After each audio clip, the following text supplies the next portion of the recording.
આજે પ્રી નવરાત્રિમાં જવા માટે કુર્તું ઠપકારી લીધું અને થઈ ગયા રેડી. પછી નીકળી ગઈ દિશાના ઘરે જવા માટે.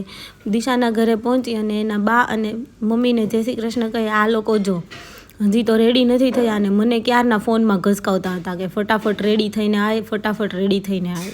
ફાઇનલી પહોંચી ગયા અને જોયું તો અમે જેટલું વિચારી હતી એટલી ટ્રાફિક ન હતી.